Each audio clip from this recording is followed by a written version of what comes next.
সৎগুরু আর বাঘ অনেকদিন আগে সুন্দর একটা ফার্মে একটা দারুণ ঘটনা ঘটেছে। একটু মামার আমি তোমাকে সুরমা বলে ডাকবো।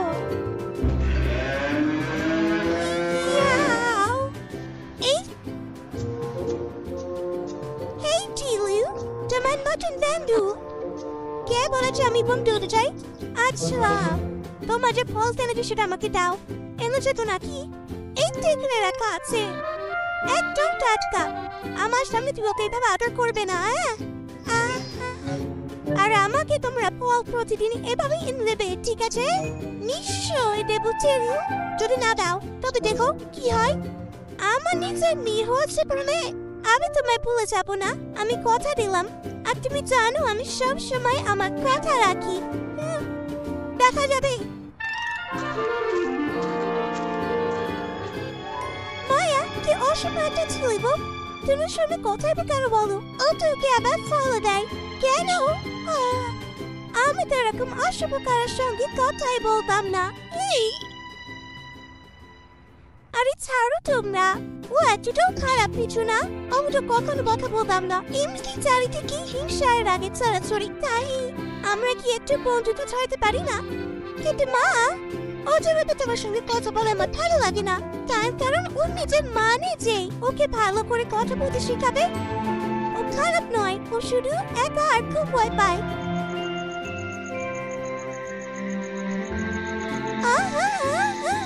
আমার তোমার কথা খুব মনে হচ্ছে মা।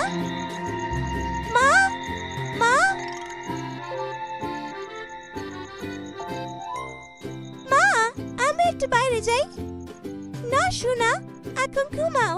কিন্তু ঘুম পাচ্ছে না। ওই চিত্র বাইরে আছে, ওটা এনে তুমি খেলার জন্য। ওটা তো চাঁদ। মা, আমি আনতে পারবো না। এখন ঘুমাও রোমা।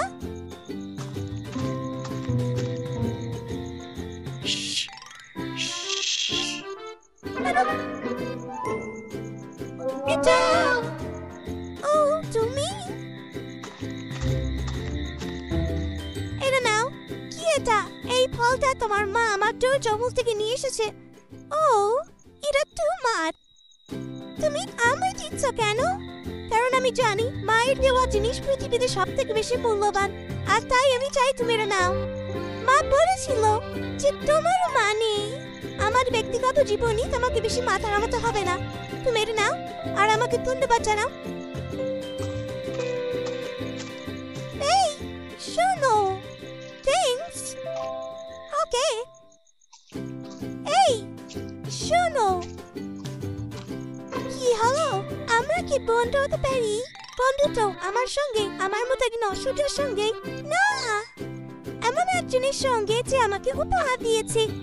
মা বলছিল এই পৃথিবীতে আরো একটু ভালোবাসা ছড়াতে হবে। হ্যাঁ ঠিক।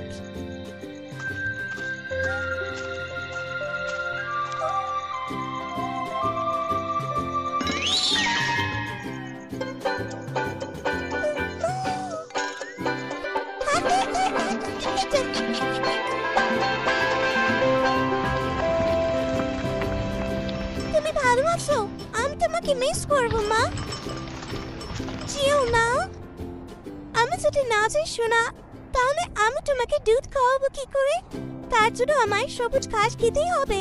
ঠিক আছে, কিন্তু তাড়াতাড়ি এসো। হ্যাঁ শোনা, আসবো। আমি সারাদিন একা একা কি করবো? দেখতে দাও, তুমি খামারে খেলতে পারো, সফল আর সচিনের সঙ্গে ভাব জমাতে পারো, চাষি মেয়েকে খড় বোঝাতে সাহায্য করতে পারো, তাই নয় কি? ও মানুষকে সাহায্য করবে কেন? আমাদের নিজের কি কাজ নেই? হ্যাঁ ঠিক বলেছো। অন্যকে সাহায্য করার মতো আনন্দের কাজ আর কিছু নেই পৃথিবীতে। তুমি করে দেখো, ভালো লাগবে। পরে ভালো করে তুমি স্নান করে নিও। দেখো বেশি রোদে যেও না যেন, তোমার শরীর যেন ভালো না। কেমন আছো মায়া? আর তোমার পুচকেটা? হেই, রাতে তোমাদের ঠিকঠাক ঘুম হয়েছিল নতুন ফার্মে? চলো সব সুন্দরীরা, সবুজ ঘাস তোমাদের জন্য অপেক্ষা করছে। প্রতিদিন চাষি তার গরুগুলোকে জঙ্গলে ঘাস খাওয়াতে নিয়ে যেত।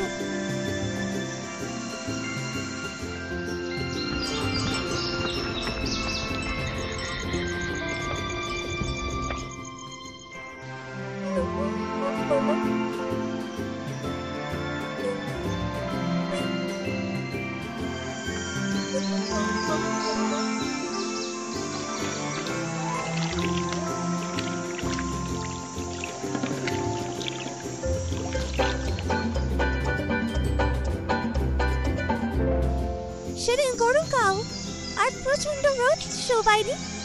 উফ বাবা, কি গরম! গাছগুলো শুকিয়ে যাচ্ছে, আমাদের দুধও কমে যাচ্ছে। আমার একটু সানস্ক্রিন চাই। আমার সোনা, তোমার এখন তাজা দুধ চাই, আর তার জন্য আমায় ঘাস খেতে হবে। ভগবান, যদি বৃষ্টি না হয় এই শুকনো ঘাসগুলো খেতে কি বিচ্ছিরি! টাটকা কোনের মতো নয়, তাই না? আরে ওখানে বেশ সবুজ ঘাস রয়েছে। আরে ওখানে যেও না মায়া, ফিরে এসো। মায়া কারোর কথাই শুনলো না, ও শুধু একটু সবুজ ঘাস চেয়েছিল যাতে ওর মেয়েকে ভালো দুধ খাওয়াতে পারে। মায়া বুঝতে পারেনি যে কখন বাঘের এলাকায় ঢুকে গেছে। বাঘ মায়ের গন্ধ পেয়ে ওকে তাড়া করল, আর মায়া প্রাণে বাঁচাতে ছিপ লাগালো। বাঘ ওকে তাড়া করল। দৌড়াতে দৌড়াতে পাহাড়ের একেবারে সীমানায় পৌঁছে গেল। ও জানতো বাঘ ওকে ছাড়বে না। আমার সোনা, আমার সোনা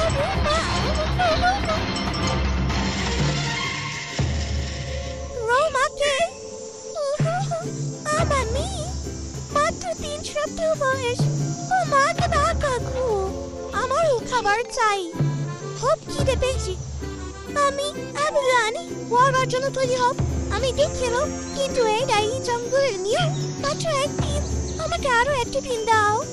আমি মেয়ের থেকে বিদায় নিয়ে আসি, প্লিজ। এর মানেটা কি? আজ রাতে আমাকে ফার্মে যেতে দাও, কালকে আমি আবার ফিরে আসবো। তখন না হয় তুমি খেও। আমাকে বোকা পেয়েছো তুমি? কেন মনে হচ্ছে তোমাকে বিশ্বাস করবো আমি? আমাকে করো না, আচ্ছা মাকে বিশ্বাস করো। আমি শুধু দলছিলাম মেয়ের জন্য সবুজ ঘাস খেতে গিয়ে। মৃত্যুর জন্য তৈরি হও।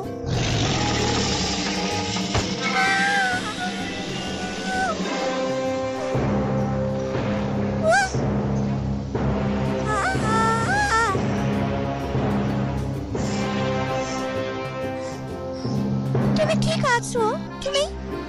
তুমি আমায় বাঁচালে তাই মনে হচ্ছে। কেন? আমি তো তোমাকে খেতে এসেছিলাম। আমি শুধু সাহায্য না করে পারি না।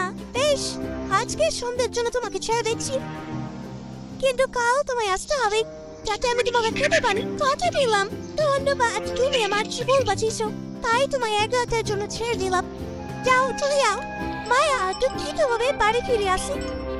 মায়া, তুমি ফিরে এসেছো। মা,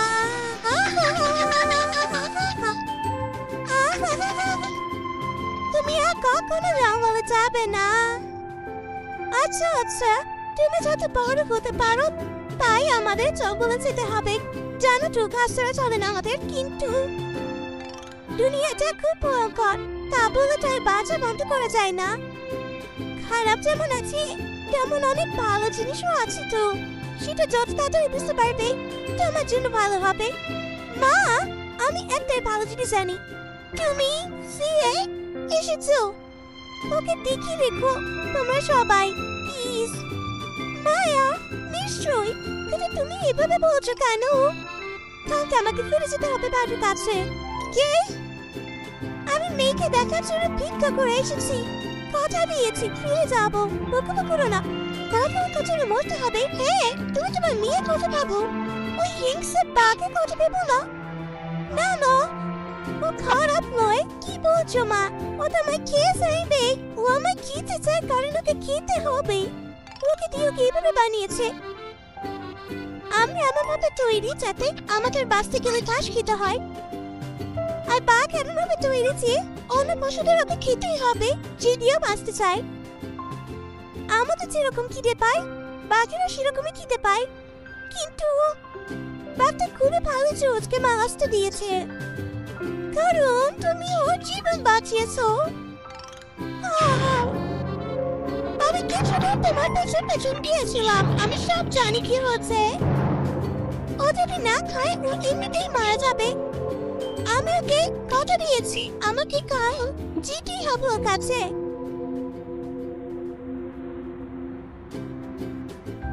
তোমার মেয়েকে একা ছেড়ে যেও না, আমি জানি এতে কতটা কষ্ট হয়। আমি ওকে এতগুলো ভালো বন্ধুর মাঝে রাখছি, তোমার সঙ্গে টিলু আর তুমি সবাই। আমি স্টেমের কথা না রাখি আমার একটা অংশ মরে যাবে, কারণ প্রতিবার ভয় যখন মিথ্যে বলি আর প্রতিবার ভয় পেয়ে কারোর সঙ্গে যদি অন্যায় করি, আমার একটা অংশ মরে যায়, পৃথিবী থেকে একটু করে ভালো শেষ হয়ে যায়। আমি আমার মেয়ের জন্য এরকম পৃথিবী চাই না, আমাকে আমার কথা রাখতেই হবে। আর পরের দিন সবাই যখন ঘাস কেটে আনছে, মায়া ওর মেয়েকে চুমু খেয়ে বিদায় নিল। ও সেখানে গেল যেখানে ওর সঙ্গে বাঘের দেখা হয়েছিল। এদিকে বাঘ সেখানে অস্থির ভাবে পায়চারি করছে, ওর একদম খুশি না। আমি ওকে বিশ্বাস করলাম কেন? এখন যদি ও মানুষদের নিয়ে আসে আমাকে ধরবার জন্য, কেউ কেন মরতে আসতে যাবে কেন? তাও দেখি এইটা ও মনে হচ্ছে। ও তুমি এসেছো? হ্যাঁ, তুমি মরতে চাও কেন? আমি এখানে মরতে আসিনি, আমি কথা দিয়েছিলাম তোমাকে বাঁচতে সাহায্য করব। তোমার খাবার দরকার, তুমি আমার মতো একজন শিকারীকে বাঁচাতে চাও। প্রকৃতির ভারসাম্য সঠিক, সেটা নষ্ট করার আমি কি? তুমি যদি একাই প্রকৃতিকে বোঝাও তাহলে তোমার উচিত হয় বাঘের এলাকায় ঢুকে পড়া, জঙ্গলের প্রথম নিয়ম নিজেকে সুরক্ষিত রাখা। এদিকে বলছো তুমি তোমার মেয়েকে ভালোবাসো, তা সত্ত্বেও তুমি নিজেকে বিপদে ফেলেছো, কারণ তোমার মেয়ের তোমার কতটা প্রয়োজন। আমি জানি আমি ভুল করেছি, খুব বড় ভুল করেছি। আমার দলছ ছাড়া একদম উচিত হয়নি, আমার সাবধান হওয়া উচিত ছিল। আর আমি তৈরি আমার ভুলে মাসুল দিতে। আর যাও, ফিরে যাও, তোমার মেয়ের কাছে ফিরে যাও। কিন্তু আমাদের বাঘিরে তোমাদের গরুদের মতো রোজ খিদে পায় না, আমরা একদিন দুদিন না খেয়েও থাকতে পারি। আমি অন্য শিকার খুঁজে নেব। ধন্যবাদ, অনেক ধন্যবাদ আপনাকে। পৃথিবীতে ভালো প্রয়োজন আছে বলে আমার মনে হয়। আমি শিকারী, কিন্তু আমি খারাপ নই। কিন্তু তাও বলে রাখছি, যদি তুমি পরে এবারে সতর্ক না থাকো আমি তোমায় খেয়ে ফেলবো একদম সেই মুহূর্তেই। ধন্যবাদ। আমি কখনো এখন যাও এখান থেকে, আমি খাবার খুঁজবার আগে এখান থেকে পাও। নেই কি আমার কথা বলো। আর আমার এলাকায় কখনো পা দিও না তুমি। তোমায় ভয় পেতে হবে না, কিন্তু তোমাকে সাবধানে থাকতে হবে। আর তারপর মায়া তার ছোট্ট রোমার কাছে ফিরে এলো। ওর ভালো এবং সৎ ব্যবহার বাঘকে এতটাই অনুপ্রাণিত করলো যে ও মায়ের জীবন বাঁচিয়ে এই পৃথিবীতে আরো একটু ভালো যোগ করলো।